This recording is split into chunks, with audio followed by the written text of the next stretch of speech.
Hello everyone, welcome back to शॉनॉलेज banks YouTube channel. स्वागत है आपका एक बार फिर से शॉनॉलेज बैंक के यूट्यूब चैनल पर। आज हम लोग स्टार्ट करेंगे भाई JKSSB फा के लिए हमारी MCQ सीरीज़, ठीक है, जो कि रहेगी टॉपिक वाइज। वो भी हर एक सब्जेक्ट का मतलब हर एक पोर्शन के हम लोग सेपरेटली एक एक टॉपिक करके डिस्कस करेंगे MCQs। पहला लेक्चर है फा की सीरीज़ का और आज हम लोगों ने पहला सब्जेक्ट लिया है अकाउंटेंसी। आप लोगों ने कमेंट सेक्शन में ही बताया था कि सर हम लोगों को पहले आप लोग अकाउंट्स और इकोनॉमिक्स करवाओ। ओके, तो ये लो भाई, आपकी इकोनॉमिक्स और अकाउंट्स दोनों आ चुकी हैं।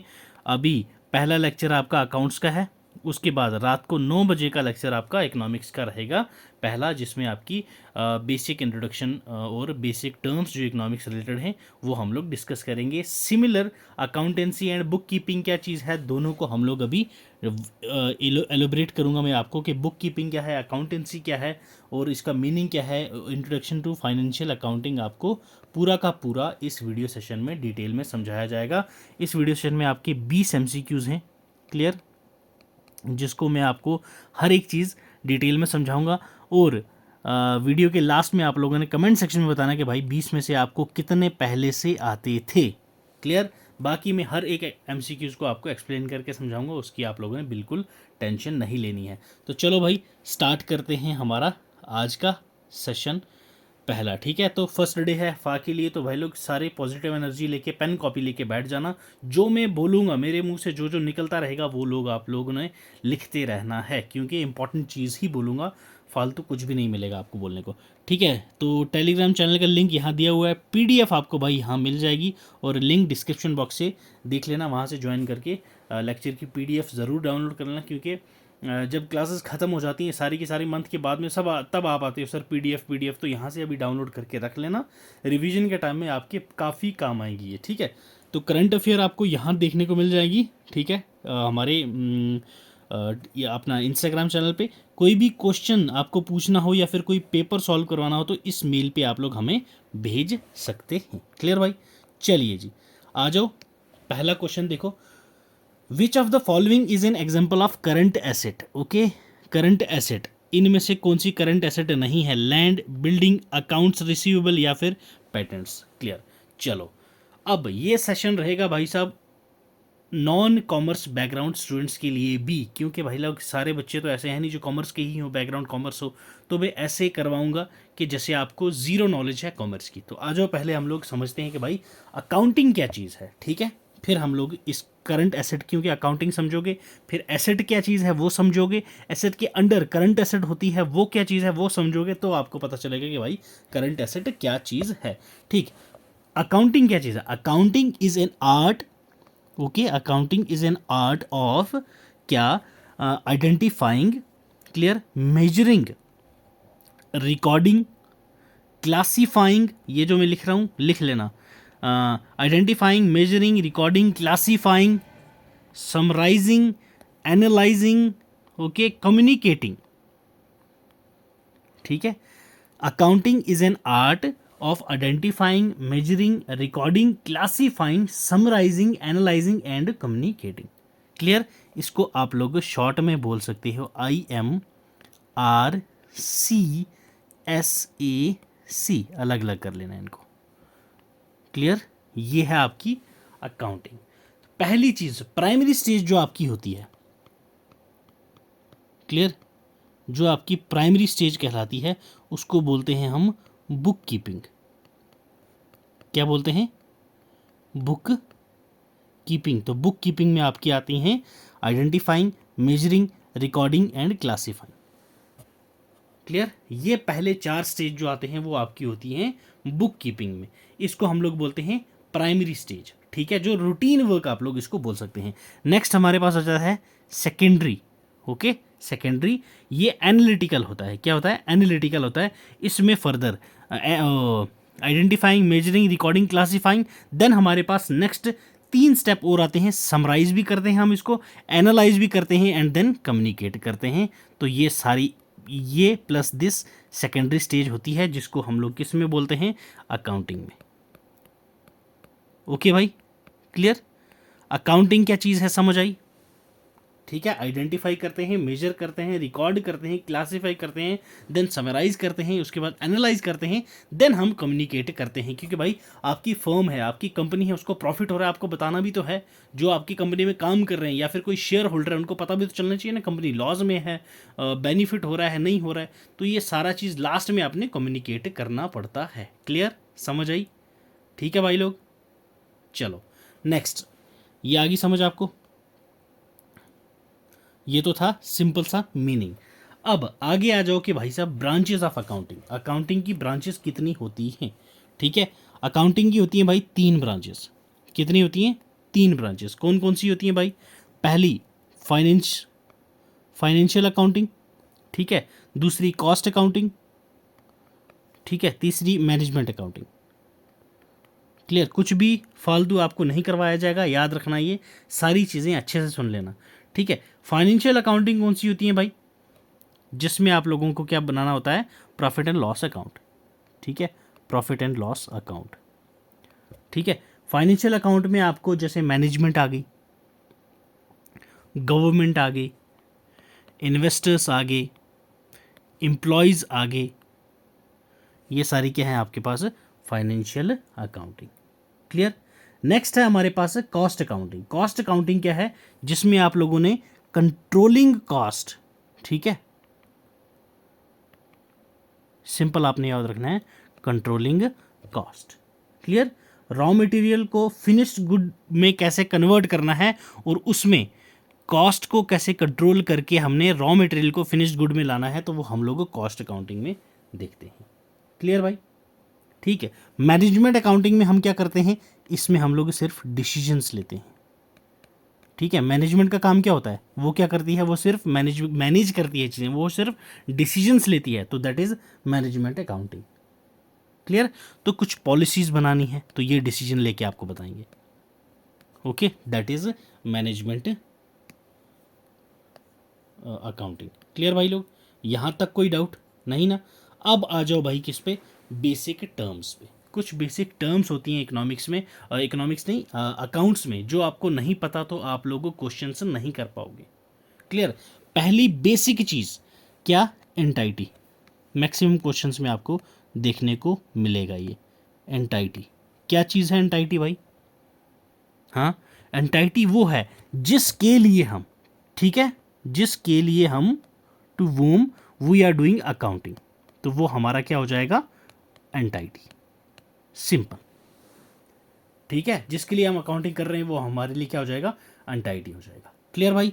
नेक्स्ट हमारे पास इंपॉर्टेंट चीज़ आती है एसेट्स। ठीक है, एसेट्स क्या चीज़ है भाई? एसेट्स, लाइबिलिटीज़, ये तो हो, ये चीज़ें तो आप लोग सुनते आ रहे हो, हैं क्या चीज़?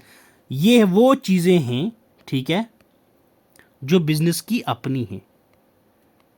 ठीक है, things owned by business. Clear. अब लाइबिलिटी क्या चीज़ है सर? क्लियर, लाइबिलिटी क्या चीज़ है? एसेट्स तो आ गई जो बिजनेस की अपनी है। ठीक है, अब मनी ओन्ड बाई बिजनेस। ठीक है, जो चीज़ें अपनी हो इसकी, किसकी? बिजनेस की। जैसे फर्नीचर है, स्टॉक है, बिल्डिंग है, मशीनरी है, वो क्या है? एसेट्स हैं। लाइबिलिटी क्या है? पैसा जो ऑन किया है किसने? बिजनेस ने। किसकी? उधार की शेप में या लोन की शेप में, तो उसको हम लोग बोलते हैं लाइबिलिटी। Assets, liability. क्लियर भाई यहाँ सब? ठीक है, अब ये हो गया हमारा यहाँ तक क्लियर। ओके, अब आ जाओ दोबारा एसेट्स पर। सर अब क्या है मेन? अब एसेट में अब क्यों आना है? अब क्या है एसेट से काम? अब भाई साहब एसेट्स तो देख लिए, टाइप्स ऑफ एसेट्स भी तो देखो। ठीक है, क्योंकि अभी हम लोगों ने क्वेश्चन किया करंट एसेट का, तो एसेट मतलब करंट एसेट इसका टाइप होगा। तो एसेट्स कितने टाइप के होते हैं? 2 टाइप की। एक होता है करंट एसेट, ओके, दूसरा हमारे पास क्या आता है? Fixed asset. Okay, current asset and fixed asset. Current asset कौन से होते हैं सर? ठीक है, करंट एसेट वो होते हैं जिनको हम लोग 1 साल के अंदर अंदर कन्वर्ट कर सकते हो कैश में। सिंपल। ओके, करंट एसेट वो होते हैं विद इन 1 ईयर जिसको हम लोग कैश में कन्वर्ट कर सकते हो। क्लियर? जैसे आपके पास स्टॉक है, क्लियर, स्टॉक है, कैश इन हैंड है, ये सब क्या है हमारे पास करंट एसेट्स। क्लियर? समझ आ गया? फिक्स्ड एसेट क्या होते हैं भाई? जिसको हम लोग 1 साल से ज़्यादा, ठीक है, more than 1 year, more than 1 year जो है उसको हम लोग पीरियड के लिए रखें ताकि वो कन्वर्ट नहीं हो सकता जो कैश में। 1 साल से ज़्यादा के बाद ही वो कैश में कन्वर्ट होगा, 1 साल से कम में वो कैश में कन्वर्ट नहीं हो सकता, उसको हम लोग कैश में कन्वर्ट नहीं कर सकते, तो उसको हम लोग बोलते हैं फिक्स्ड एसेट। जैसे आपकी लैंड हो गई, ठीक है, जैसे आपकी बिल्डिंग हो गई, तो ये आ जाती हैं आपकी क्या, फिक्स्ड एसेट। ठीक है, फिक्स्ड एसेट आपकी 2 टाइप की होती हैं फर्दर। ठीक है, फिक्स्ड एसेट भी आपके पास 2 टाइप की होती हैं। एक होती है आपके पास टेंजिबल, ठीक है, टेंजिबल एसेट्स। दूसरी आपके पास आती हैं intangible asset. Okay, intangible assets. Clear भाई? टेंजिबल एसेट्स कौन सी हैं, इनटेंजिबल एसेट्स कौन सी हैं? टेंजिबल एसेट्स सिंपली आपको ये याद रखना है जिसको आप लोग देख सको एंड टच कर सको, वो हो जाती हैं टेंजिबल एसेट। इनटेंजिबल आपके पास वो होती हैं जिनको आप लोग नहीं देख सकते और देख नहीं सकते, टच नहीं कर सकते, वो आपके पास क्या होती हैं, इनटेंजिबल एसेट होती हैं। क्लियर? टेंजिबल एसेट की एग्जांपल है, देख सकते हो, लैंड है आपके पास, बिल्डिंग है आपके पास। इनटेंजिबल एसेट की एग्जांपल क्या है आपके पास सर? जैसे पेटेंट। ओके, पेटेंट है आपके पास, कॉपीराइट है आपके पास, तो ये क्या चीज़ें हैं, इनटेंजिबल एसेट्स हैं। क्लियर भाई? यहाँ तक क्लियर हुआ? Assets clear. नेक्स्ट हमने क्या देखा था, लाइबिलिटी। तो अब टाइप्स ऑफ लाइबिलिटी भी होंगी भाई, है ना? एसेट की टाइप है तो पक्का लाइबिलिटी के भी टाइप होंगे, होने चाहिए। तो next one is liability. Okay, liability. तो लाइबिलिटी के कितने टाइप होते हैं सर? लाइबिलिटी के भी 2 टाइप होते हैं, करंट लाइबिलिटी और नॉन करंट लाइबिलिटी। ठीक है, जिसको आप लोग शॉर्ट टर्म भी बोल सकते हैं, लॉन्ग टर्म लाइबिलिटी भी बोल सकते हैं। ठीक है, करंट लाइबिलिटी, ठीक है, करंट लाइबिलिटी कौन सी होती है? जिसको हम लोगों ने 1 साल के अंदर अंदर पे करना होता है। ठीक है, वी हैव टू पे विद इन 1 ईयर। क्लियर? जैसे क्रेडिटर हैं, क्रेडिटर्स हैं आपके पास। ओके, आउटस्टैंडिंग एक्सपेंसेस हैं, ये सब आपके पास आती हैं किसमें, करंट लाइबिलिटी में। ठीक है, नेक्स्ट आपके पास आ जाता है भाई कौन सा, that is non current liability. Non current liability, अब ये नॉन करंट लाइबिलिटीज कौन सी हैं? जिसको हम लोग पे कर सकते हैं आफ्टर 1 ईयर, 1 साल के बाद। ठीक है, जैसे आपका बैंक लोन है। Okay, clear?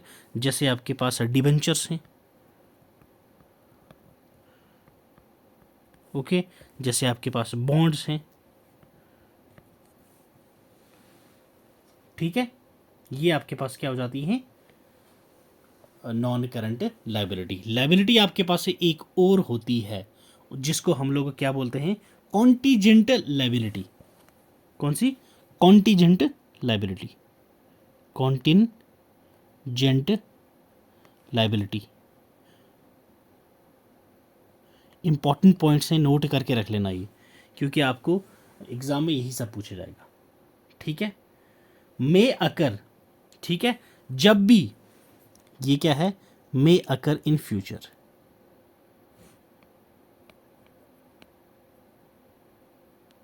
जब भी आपको लगे कि कोई लाइबिलिटी मुझे फ्यूचर में आ सकती है, ठीक है, आउटकम ऑफ फ्यूचर इवेंट, कुछ भी, किसी भी फ्यूचर इवेंट में आपको कोई भी लाइबिलिटी जब आ जाए तो वो हमारे पास आ जाती है कौन सी, कंटीजेंट लाइबिलिटी। कौन सी? Contingent liability. क्लियर भाई लोग? Asset clear, liability clear, entity clear, ये सब थी हमारे पास क्या, बेसिक चीज़ें जो आपको पता होनी चाहिए ये अकाउंट्स पढ़ने से पहले। अकाउंटिंग की मीनिंग पता चल गई, बुक कीपिंग का पता चल गया क्या होता है बुक कीपिंग भाई। दोबारा से कुछ सुनना है या फिर दोबारा से कुछ चाहते हो कि समझ नहीं आई है तो आप पूछ सकते हैं। चलो भाई, अब आ जाओ यहाँ पे, ठीक है, क्वेश्चन पे दोबारा आ जाओ। एग्जाम्पल पूछा था करंट एसेट की, ठीक है, करंट एसेट इनमें से कौन सी है, एग्जाम्पल पूछी गई है, ठीक है, करंट एसेट है लैंड, बिल्डिंग, अकाउंट रिसीवेबल या पेटेंट्स। यस,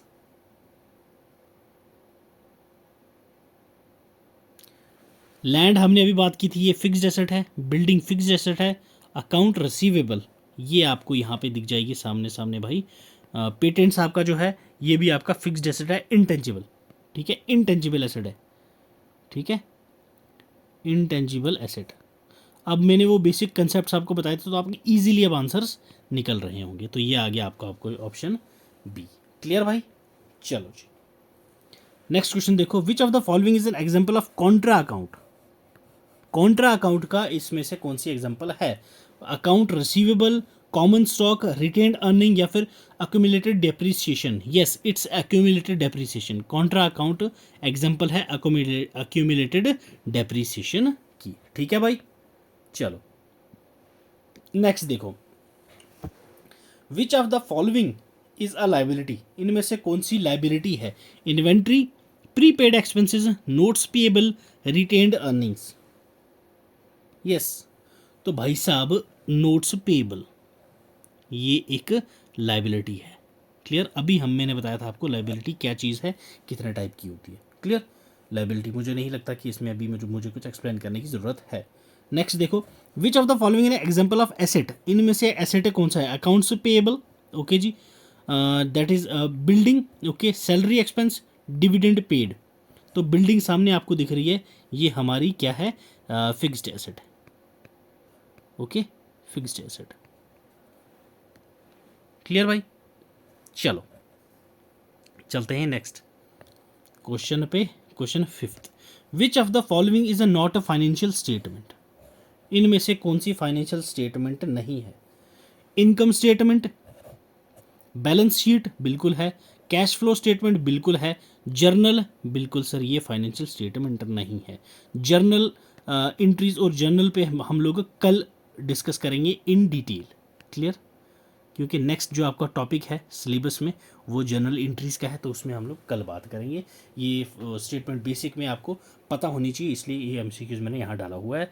अब आपके कुछ प्रिंसिपल्स पे भी क्वेश्चंस मैंने इस सेट में डाले हुए हैं, ताकि जो आपका फ्लो है वो अकाउंट्स पे बना रहे, दैट्स वाई। ठीक है, चलो नेक्स्ट क्वेश्चन देखो, question 6, which financial statement shows a companies revenue and expense over a period of time. ठीक है, इनमें से कौन सी स्टेटमेंट है जो दिखाती है कंपनी का रेवेन्यू और expense over a period of time. ठीक है, फाइनेंशियल पीरियड में जो दिखाती है। इनकम स्टेटमेंट दिखाती है, बैलेंस शीट दिखाती है, कैश फ्लो स्टेटमेंट दिखाती है, या स्टेटमेंट चेंजेस इन इक्विटी दिखाती है। तो ये हमारा इनकम स्टेटमेंट जो होती है वो हमारा over a period of time company की रेवेन्यू और एक्सपेंस शो करती है। इनकम स्टेटमेंट ऑप्शन ई हो जाएगा यहाँ पे हमारा correct one. Clear, next question देखो, which financial statement shows company asset, liabilities and equity at specific point in time? yes, तो ये सबको पता है भाई, balance sheet. Okay, balance sheet option है बी।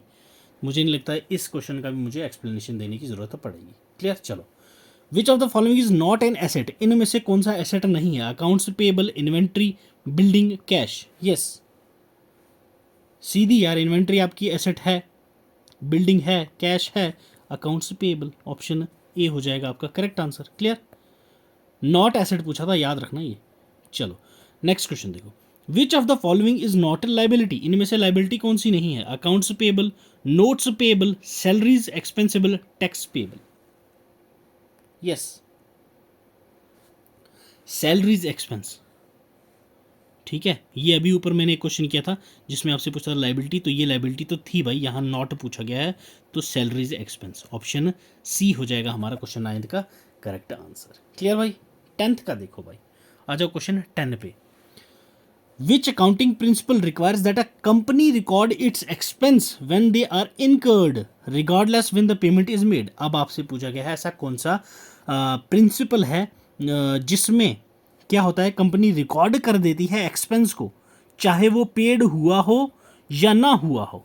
सिंपल, ये आपसे पूछा गया है इसमें कि ये कौन सा प्रिंसिपल आपसे पूछा गया है। यस, ये मैचिंग प्रिंसिपल है, ओके, रेवेन्यू रिकग्निशन प्रिंसिपल है, गोइंग कंसर्न प्रिंसिपल है, टाइम पीरियड प्रिंसिपल है।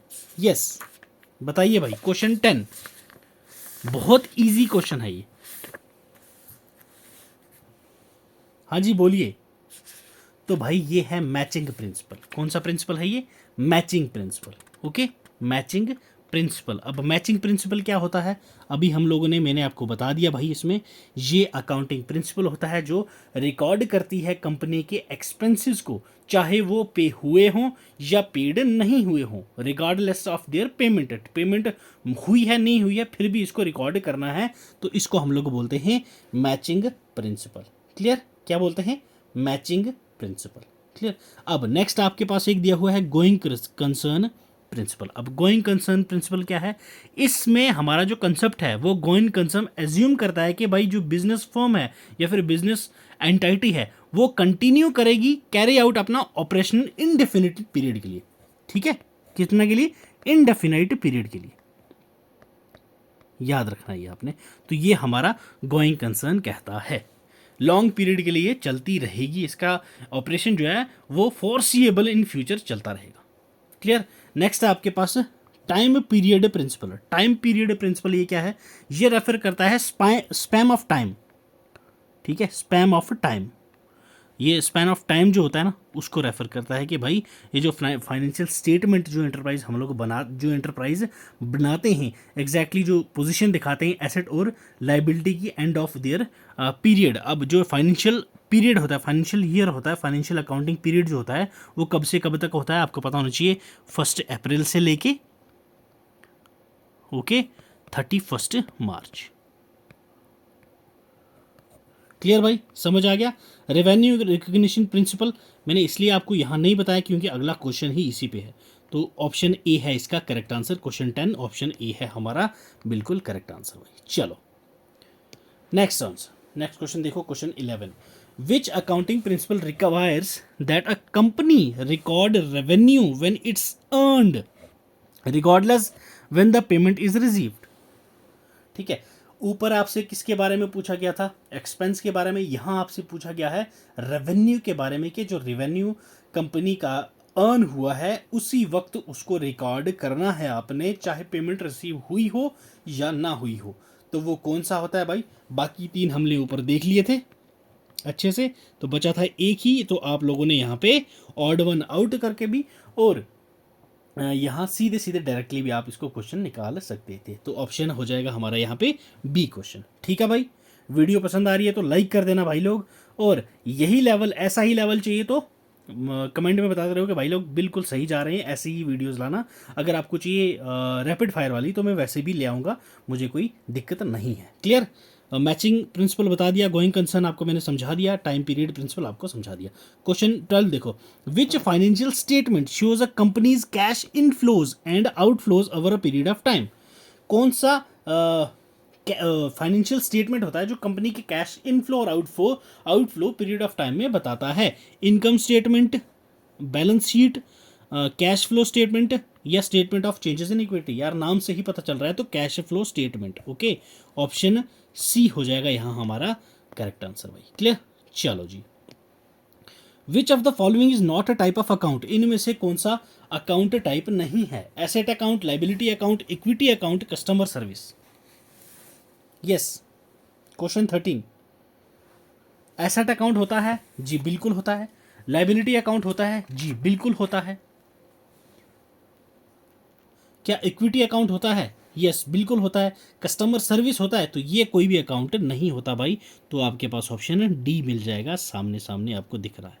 क्लियर? चलो, what is the accounting equation. Accounting equation क्या है? तो भाई यह सबको पता है, A is equal to L plus E, asset is equal to liabilities plus equity. ठीक है, तो ऑप्शन डी है हमारा यहाँ पे correct answer, assets is equal to liabilities plus equity. Clear? Accounting equation ये आपको पता ही होगा सबको। चलिए नेक्स्ट क्वेश्चन देखिए, which accounting principle require that a company use the same accounting method and procedures from period to period. Simple है भाई, यहां मुझे नहीं लग रहा कि आपको बताने की जरूरत पड़ेगी। यस। तो भाई क्या है ये, क्या बोल रहा है, same accounting method procedure from period to period, उसको हम क्या बोलते हैं कि भाई एक चीज़ को बार बार करो, बार बार मतलब कंसिस्टेंट रहो, क्या बोलते हैं, कंसिस्टेंट रहो भाई, तो consistency principle, simple, clear. Consistency principle जो है वो यूज़ करता है अकाउंटिंग मेथड सेम, अगर एक मेथड एक बार यूज़ किया है तो दोबारा वही मेथड यूज़ करेंगे, क्लियर। तो ऑप्शन ए हो जाएगा क्वेश्चन 15 का करेक्ट आंसर, क्लियर भाई। चलो नेक्स्ट क्वेश्चन 16 देखो, which of the following is not an expense, इनमें से एक्सपेंस कौन सा नहीं है, rent expense, utility expense, accounts receivable, या फिर वेजेस एक्सपेंस। सामने दिख रहा है एक्सपेंस एक्सपेंस एक्सपेंस, तो सी हो जाएगा ना यार, नॉट पूछा गया आपसे, इजी क्वेश्चन था, ठीक है। लो हैंगिंग फ्रूट्स जिसको मैं बोलता हूँ ये वही था भाई। विच financial statement shows the details of companies revenue and expenses over a period of time, yes. ये ऊपर भी मैंने सेम ऐसा ही क्वेश्चन थोड़ा घुमा के डाला हुआ था, यस। तो यार ऑप्शन ए है ना, इनकम स्टेटमेंट, ठीक है। इनकम स्टेटमेंट जो है वो कंपनी की डिटेल शो करती है, फाइनेंशियल स्टेटमेंट है जिसमें रेवेन्यू और एक्सपेंस पीरियड ऑफ टाइम दिया गया होता है, क्लियर भाई। चलो नेक्स्ट क्वेश्चन देखो, क्वेश्चन क्या कर रहा है, which accounting principal, accounting principle दोबारा से आ गया भाई, इसमें क्वेश्चन आएगा ही आएगा। अकाउंटिंग प्रिंसिपल आपने अच्छे से करना है, यहाँ मैंने फिर से बता दिए हैं आपको अच्छे से, ये जो मैंने बताए हैं ये दोबारा से लिख लेना है एक बार अपनी कॉपी पे। Which accounting principle requires that a company recorded the full amount of the expense in the period in which it is incurred, even the payment is not made until a later period? Matching principle, revenue recognition principle, time period principle, या फिर accrual principal. देखो matching principal हमने किया था, यहाँ ऐसा कुछ बात नहीं बोल रहा है। रेवेन्यू रिकग्निशन प्रिंसिपल किया था, यहाँ ऐसी कोई बात नहीं बोल रहा है। टाइम पीरियड की कोई बात हो ही नहीं रही यहाँ भाई, तो एक्यूरल प्रिंसिपल आप ऐसे कर सकते थे, क्लियर। क्या ऐसे आप बिल्कुल कर सकते थे एक्यूरल इसको प्रिंसिपल को, बट आपको पता भी होना चाहिए कि एक्यूरल होता क्या है भाई, ठीक है। ये जो एक्यूरल प्रिंसिपल है ये ट्रांजैक्शन और अदर इवेंट्स को रिकग्नाइज करता है मर्केंटाइल बेसिस पे, दैट इज व्हेन दे अकर, ठीक है। जिस वक्त वो हुई होती हैं, जब वो हुई होती हैं, व्हेन दे अकर, उसी वक्त वो कैश रिसीव या कैश पेड होती हैं, उस वक्त नहीं, जब ये अकर हुई होती हैं उसी वक्त करता है ये। उस वक्त का नहीं होता कि कैश कब पे हुई है या कैश कब रिसीव हुई है, ओके। कैश रिसीव के टाइम पे भी नहीं करता या कैश पेमेंट के टाइम पे नहीं करता, इवेंट जब अकर हुई है वो तब करता है, तो उसको हम लोग बोलते हैं एक्यूरल प्रिंसिपल, एक्यूरल कंसेप्ट भी आप इसको बोल सकते हो, एक्यूरल कंसेप्ट, ठीक है। मर्केंटाइल बेसिस पे होता है, क्लियर। चलिए जी, अब एग्जांपल आपको जैसे मैं बता दूं एक्यूरल बेसिस पे, जैसे स्टाफ को आप सैलरी देते हो, ठीक है, मार्च मंथ की आप सैलरी दे रहे हो उसको, ठीक है। तो अब जाहिर सी बात है अप्रैल में भी दोगे, तो आप लोग क्या है अप्रैल के एंडिंग में सैलरी दोगे, तो स्टार्टिंग में ही जो आपका एक्सपेंस होगा रेवेन्यू में से आप उसका काट लोगे, ठीक है। उसको हम लोग बोलते हैं एक्यूरल प्रिंसिपल। चलिए नेक्स्ट क्वेश्चन देखिए, विच of the following is an example of long term liability, long term liability, clear. Accounts payable, notes payable due with in 1 year, okay. Short term loans, bonds payable due in 10 years. Long term आपको सामने दिख गया 1 साल से ऊपर, तो यहाँ 10 साल आपको दिख गया था, यहाँ सीधा सीधा आपने टिक मार देना था। स्टार्टिंग में मैंने आपको लाइबिलिटी क्या चीज़ है, शॉर्ट टर्म लाइबिलिटी क्या है, लॉन्ग टर्म लाइबिलिटी क्या है, करंट लाइबिलिटी क्या है, नॉन करंट लाइबिलिटी क्या है, सब आपको अच्छे से एक्सप्लेन किया है। तो अगर स्टार्टिंग में आपने मिस कर दिया तो वो ज़रूर देख लेना। चलो क्वेश्चन 20 देखो भाई, यस। क्वेश्चन 20 बोल रहा है, which accounting principle requires that a company disclose all relevant information in the financial statement. Materiality principle, conservatism principle, full disclosure principle, या फिर इकोनॉमिक एंटिटी प्रिंसिपल। तो भाई फुल डिस्क्लोजर, ठीक है। ये प्रिंसिपल कहता है कि अकाउंटिंग में जो कंपनी है वो डिस्क्लोज करेगी अपनी रिलेवेंट इंफॉर्मेशन फाइनेंशियल स्टेटमेंट के थ्रू सभी को, तो वो है फुल डिस्क्लोजर प्रिंसिपल, ठीक है। ऑप्शन आपके पास सी हो जाएगा भाई करेक्ट आंसर, क्लियर भाई। ये था हमारा अकाउंट्स का पहला प्रैक्टिस सेट। मुझे उम्मीद है आप लोगों को पसंद आया होगा। ऐसा ही अगर चाहते हैं कि हर एक टॉपिक पे ऐसे ही वीडियोस लाऊं मैं, तो कमेंट करके ज़रूर बता देना और वीडियो को लाइक कर देना। हाँ भाई लोग, अगर आप चाहते हो कि नहीं सर थोड़ा सा फास्ट फॉरवर्ड या फिर थोड़ी स्पीड तेज़ रखो या फिर डिटेल में नहीं एक्सप्लेन करो, तो वैसा भी आपके लिए हो जाएगा, कोई दिक्कत वाली बात नहीं है। तो चलो भाई, वीडियो पसंद आई हो तो लाइक कर देना, चैनल पे नए हो तो सब्सक्राइब ज़रूर कर देना। मिलते हैं रात को 9 बजे इकोनॉमिक्स की क्लास में। Till then, god bless you, keep learning, keep sharing.